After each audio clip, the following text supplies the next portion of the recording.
ജീവിത വ്യഗ്രതയോടെ ഓടി നടക്കുന്ന ഹേ മനുഷ്യ, നിന്റെ ജഡികമായ ആഗ്രഹങ്ങൾക്ക് വേണ്ടി നീ എന്തെല്ലാമാണ് ചെയ്യുന്നത്? നാശത്തിന്റെ പടികുഴിയിലേക്ക് നീ നിവദിക്കുന്നില്ലേ? നിന്റെ താളം തെറ്റിയ ജീവിതത്തിൽ നിന്ന്, നിന്റെ ജഡികമായ സുഖഭോഗങ്ങളിൽ നിന്ന് പിശാചിന്റെ അടിമത്തത്തിലേക്ക് വളർന്നുവന്നതിലേക്ക് നീ ഒരു നിമിഷം തിരിഞ്ഞു നോക്കൂ. ഈ ലോകത്തിൽ നീ എന്ത് നേടി? ഇത് തന്നെ വഴി.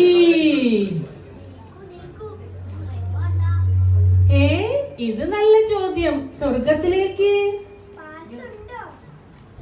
പാസോ? ഇവിടെയും എമിറേറ്റ്സ് ഐഡിയും ആധാർ കാർഡും ഒക്കെ വേണോ? ഭൂമിന്ന് പോരുമ്പോഴും ഇതൊന്നും തന്നയക്കൂല മോനെ. ഐഡന്റിറ്റി കാർഡാണോ? അമ്മൂമ്മയോ? അമ്മൂമ്മ നിന്റെ? അങ്ങനെ വിളി.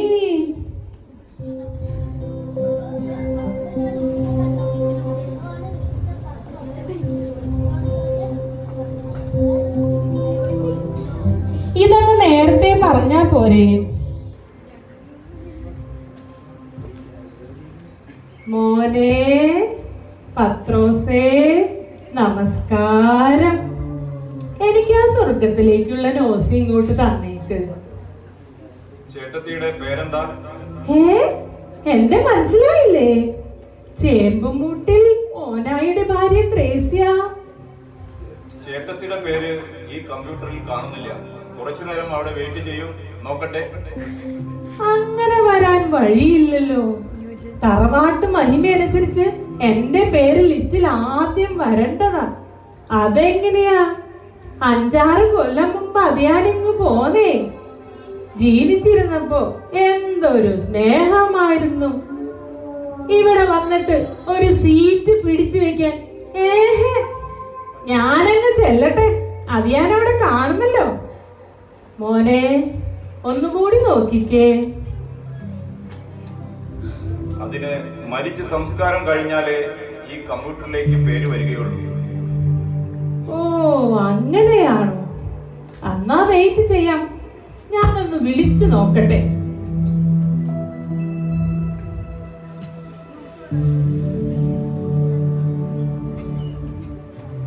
ഹലോ ഹലോ, ഇവിടെ റേഞ്ച് തീരെ കുറവാ. വർഗീസൂട്ടിയല്ലോടാ? അമ്മച്ചിയാടാ? ഐസുള്ള ചില്ലുകൂട്ടിലോ? ഓ, ഇപ്പഴാ എന്റെ മക്കൾ ശരിക്കും സ്നേഹിക്കുന്നേ. വില കൂടിയ പെട്ടി ആയിക്കോട്ടെ, നിറച്ചും പൂക്കളിടണം. 5 അച്ഛന്മാരോ? അതുപോരാ? അച്ഛന്മാരെ കിട്ടാനില്ലെന്നോ? ഞാൻ പണ്ടേ പറഞ്ഞിട്ടുള്ളതാ, മെത്രാച്ചനില്ലാതെ എന്റെ ശവം തൊട്ടു പോകരുതെന്ന്. എടാ പിന്നെ വീഡിയോ പിടിക്കണം. സിനിമ ജോസുകുട്ടിക്ക് അങ്ങ് അമേരിക്കയിലേക്ക് കൊണ്ടുപോകാനുള്ളതാ. മക്കളും കൊച്ചുമക്കളൊക്കെ ചുറ്റിരുന്ന് കരയുന്നില്ലേടാ? അന്തോണിയുടെ ഭാര്യ ഒരു മഹാകള്ളിയാ. കഴുത്തിനൊന്നും കൊടുത്ത് കരയാൻ പറ.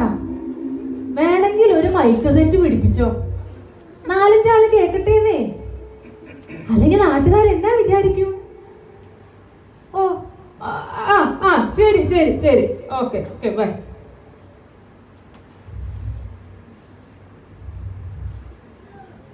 മോനെ പത്രോസേ, ഒന്നുകൂടി നോക്കിക്കേ. ഇല്ല ചേട്ടത്തി, നിങ്ങളുടെ പേര് ഇതുവരെ ഇവിടെ എത്തിയിട്ടില്ല.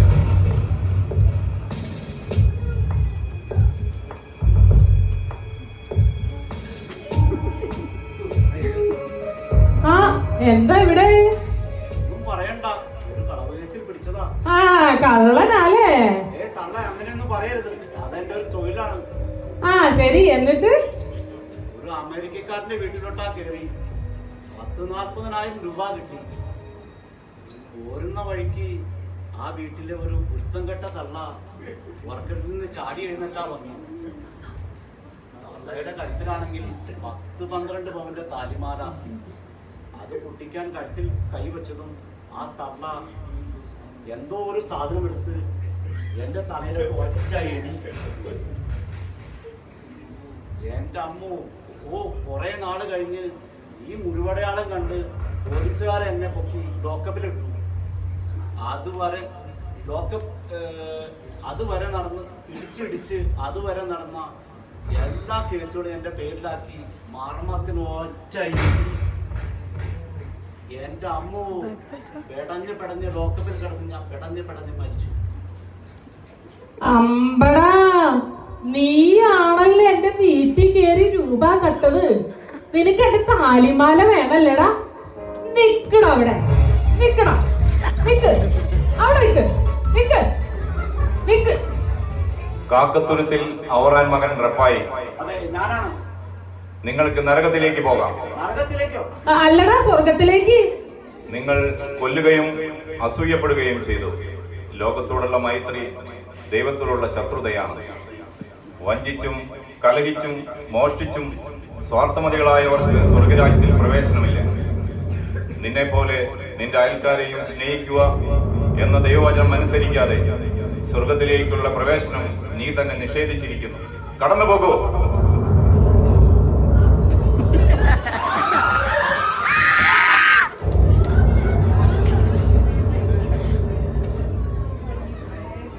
ഇളകി മോനെ, ഇളകി, ഗ്യാസ് ഇളകി. എനിക്ക് പോണം. എന്റെ പേരൊന്ന് വിളിക്കും മോനെ.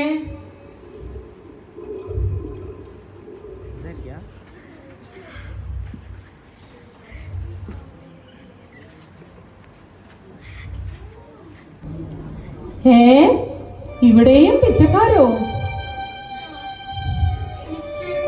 അങ്ങോട്ട് മാറി നിൽക്കൂ. നിനക്ക് തരാൻ എന്റെ കയ്യിലൊന്നുമില്ല.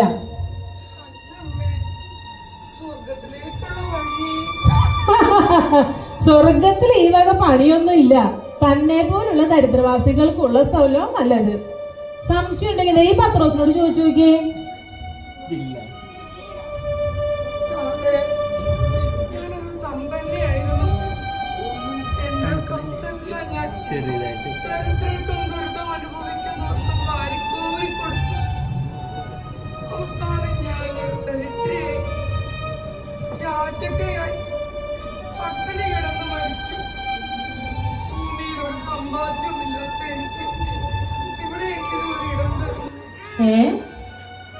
ദാരിദ്ര്യം അനുഭവിക്കുന്ന നിങ്ങൾ ഭാഗ്യവാന്മാർ. ദൈവരാജ്യത്തിന്റെ അവകാശികളാകുവാൻ ദൈവം നൽകുന്ന പ്രത്യേക ആനുകൂല്യമാണ് ദാരിദ്ര്യം.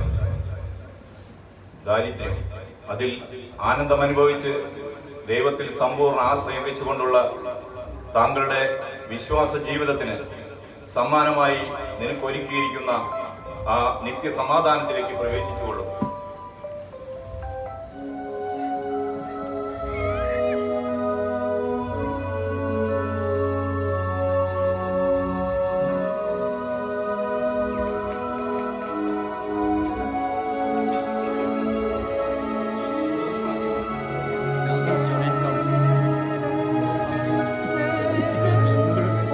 ഭാഗ്യവതി, ഇതൊക്കെ ഇപ്പൊ ഞാൻ ആലോചിച്ചിട്ട് എന്താ കാര്യം?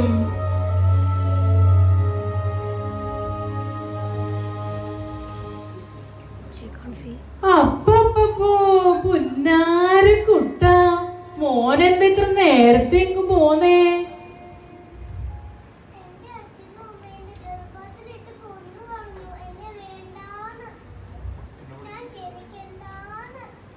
അയ്യോ, കഷ്ടായി പോയി. ദുഷ്ടന്മാരാ അവര്, ദുഷ്ടന്മാര്.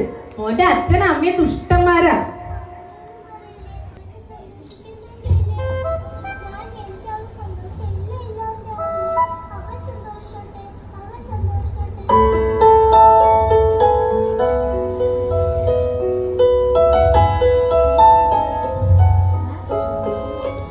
അല്ല പത്രോസേ, ഈ കുഞ്ഞു വന്നപ്പോൾ നിങ്ങൾ എല്ലാവരും എന്താ എണീറ്റ് നിന്ന് നമസ്കരിച്ചത്? പിന്നെ 2 മാലാഖമാർ വന്ന് ആനയിച്ചു കൊണ്ടുപോയല്ലോ, എന്താ കാര്യം? ചേട്ടത്തി, ഇങ്ങനെ പല കുട്ടികളും ഇവിടെ വരാറുണ്ട്. പല മാതാപിതാക്കളുടെയും ക്രൂരകൃത്യങ്ങളാൽ ജനിച്ചും ജനിക്കാതെയും കൊല ചെയ്യപ്പെടുന്ന കുരുന്നുകൾ. ഇവർ ദൈവതുല്യരാണ്, പിതാവായ ദൈവത്തിന്റെ അംശങ്ങളാണ്. അവർക്കുള്ള സ്ഥാനം ദൈവസന്നിധിയാണ്. ദൈവത്തെ കാണുന്നതും ആ ആത്മാക്കളെ കാണുന്നതും ഒരുപോലെയാണ്. അതുകൊണ്ടാണ് ആ കുരുന്നുകളെ കണ്ടപ്പോൾ ഞാൻ എഴുന്നേറ്റ് നിന്ന് വണങ്ങിയത്. അയ്യോ, എന്റെ ജോസൂട്ടി ഇതുപോലെ രണ്ടെണ്ണത്തിനെയോ കൊന്നു കളഞ്ഞിരിക്കുന്നേ. ആ മാതാപിതാക്കൾ എന്ത് സൽപ്രവർത്തികൾ ചെയ്താലും ആ ആത്മാക്കളുടെ ഇടം നരകമായിരിക്കും. അപ്പോ എന്റെ ജോസൂട്ടിയും കെട്ടിയോളും മരിച്ചു കഴിഞ്ഞാൽ ഈ നരകത്തിലേക്കാണോ പോവുക? ഇതിൽ നിന്ന് രക്ഷപ്പെടാൻ ഒരു വഴിയുമില്ലേ പത്രോസേ? അവരുടെ തെറ്റുകൾ അവർ സ്വയം തിരിച്ചറിയണം. പ്രായശ്ചിത്തം ചെയ്ത് ദൈവത്തോട് തെറ്റുകൾ ഏറ്റുപറഞ്ഞ് ഇനിയുള്ള ജീവിതകാലം മുഴുവൻ അവർ സൽകൃത്യങ്ങൾ ചെയ്ത് ജീവിക്കണം. അപ്പോൾ ക്രൂരമായി കൊന്നുകളഞ്ഞ ഈ കുഞ്ഞുങ്ങൾ അവർക്ക് വേണ്ടി ദൈവത്തോട് പ്രാർത്ഥിക്കും. ദൈവം ആ കുഞ്ഞുങ്ങളുടെ പ്രാർത്ഥന കേൾക്കുകയും ക്ഷമിക്കുന്ന ദൈവം അവരുടെ അപേക്ഷ സ്വീകരിക്കുകയും ചെയ്യും. എന്റെ കർത്താവേ, ഇതെല്ലാം പറഞ്ഞു മനസ്സിലാക്കി കൊടുക്കാൻ എനിക്ക് ഭൂമിയിലേക്ക് പോവാൻ കഴിയില്ലല്ലോ. ഇതെല്ലാം അറിയാനും മനസ്സിലാക്കാനും അവർക്ക് പറഞ്ഞു കൊടുക്കാനും ധാരാളം ആളുകളും മാധ്യമങ്ങളുമുണ്ട്. അവർക്കെല്ലാം അറിയുകയും ചെയ്യാം. അറിഞ്ഞുകൊണ്ട് തന്നെ ചെയ്യുന്ന തെറ്റുകളാണ്. അതുകൊണ്ട് അവർക്കുള്ള ശിക്ഷ ഉറപ്പാണ്. എന്റെ ജോസൂട്ടി, നിന്റെ കാര്യം കണ്ടു പോകാം.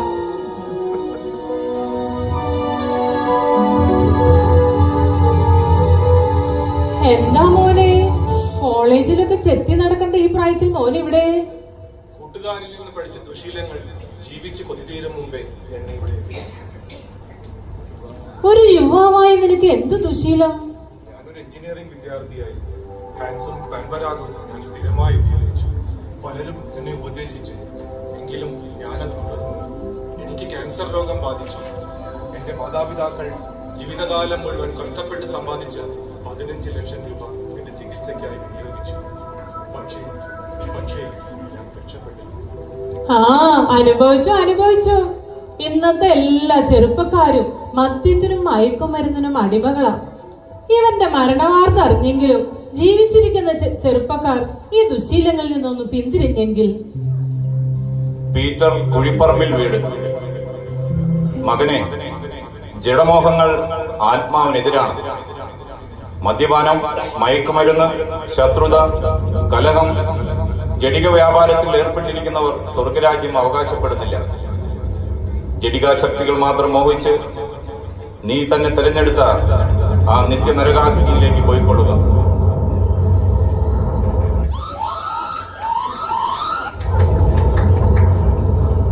അയ്യോ, ഈ ചെകുത്താന്മാരെ കാണും എനിക്ക്. എന്തെങ്കിലും കൈക്കൂലി കൊടുക്കാന്ന് വെച്ചാലോ എല്ലാം ബാങ്കിലായി പോയില്ലേ. എന്റെ താലിമാല വരെ മക്കൾ ഊരിയെടുത്തു. മോനെ പത്രോസേ, എത്ര നേരമായി ഞാൻ വന്നിട്ട്? എന്റെ പേര് ഒന്നും കൂടി സൂക്ഷിച്ചു നോക്കിക്കേ. ത്രേസ്യച്ചേടത്തി, നിങ്ങൾ ഈ ഭൂമിയിൽ ജീവിച്ചിരിക്കുമ്പോൾ ചെയ്ത കൊച്ചു കൊച്ചു പാപങ്ങളുടെ ഫലമായി നിങ്ങളുടെ പേര് അവസാന വിധിയുടെ കണക്ക് പുസ്തകത്തിൽ പോലും എത്തിയിട്ടില്ല. നിങ്ങളുടെ പാപങ്ങൾ നിങ്ങളിൽ നിന്ന് നീക്കം ചെയ്യാൻ ശുദ്ധീകരണ സ്ഥലത്താണ് നിങ്ങൾ ഇപ്പോൾ നിൽക്കുന്നത്. ഓ, ഇവിടുത്തെ കണക്ക് പുസ്തകത്തിൽ എന്റെ പേര് വരാൻ ഇനി ഞാൻ എന്തു ചെയ്യണം? നിരന്തരമായ പ്രാർത്ഥന മാത്രമാണ് അതിനുള്ള പോംവഴി. പക്ഷേ നിങ്ങളത് നിങ്ങൾക്ക് ചെയ്യാൻ പറ്റുന്ന സമയത്ത് ചെയ്തില്ല. ഇനി അതിന് കഴിയുകയുമില്ല. അതുകൊണ്ട് നിങ്ങളുടെ ആത്മാവിന് ശാന്തി ലഭിക്കുവാൻ, സ്ഥിരമായ ഒരിടം ലഭിക്കുവാൻ ശുദ്ധീകരണ സ്ഥലത്ത് കിടന്ന് വിലപിക്കുക. ശാന്തി ലഭിക്കാതെ ജീവിച്ചിരിക്കുന്നവർക്ക് മനസ്സിലാക്കാൻ സാധിക്കാത്ത വേദനയും പേറി അന്ധകാരത്തിൽ തപ്പിത്തടയുന്ന ആത്മാക്കൾ സ്വർഗരാജ്യത്തിനായി കാത്തിരിക്കുന്നു. നിത്യസൗഭാഗ്യവും സമാധാനവും അനുഭവിക്കുവാൻ ശുദ്ധീകരണ സ്ഥലത്ത് വിലപിച്ചുകൊണ്ടിരിക്കുന്ന ഈ ആത്മാക്കൾക്ക് മോചനമില്ലേ?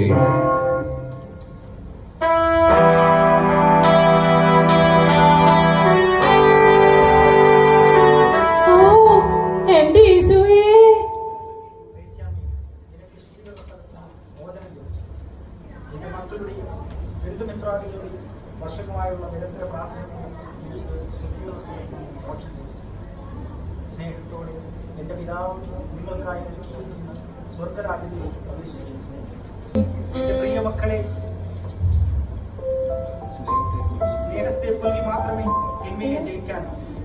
അതിനാൽ ദൈവത്തിന്റെ പ്രതിനിധികൾ നിങ്ങൾക്ക് പഠിപ്പിച്ചു തരുന്ന സദ്വചനങ്ങൾ സ്വീകരിച്ച് നന്മയുടെ പാതയിലൂടെ സഞ്ചരിക്കും. ഭൂമിയിൽ നിന്ന് വേർപിരിയുന്ന ആത്മാക്കൾക്ക് വേണ്ടിയുള്ള നിങ്ങളുടെ നിരന്തര പ്രാർത്ഥന അവരുടെ പാപങ്ങൾ മോചിപ്പിച്ച് സ്വർഗരാജ്യത്തിലേക്ക് ആനയിക്കും. നിങ്ങൾ ആദ്യം അവിടുത്തെ രാജ്യവും നീതിയും അന്വേഷിക്കും. അതോടൊപ്പം മറ്റെല്ലാം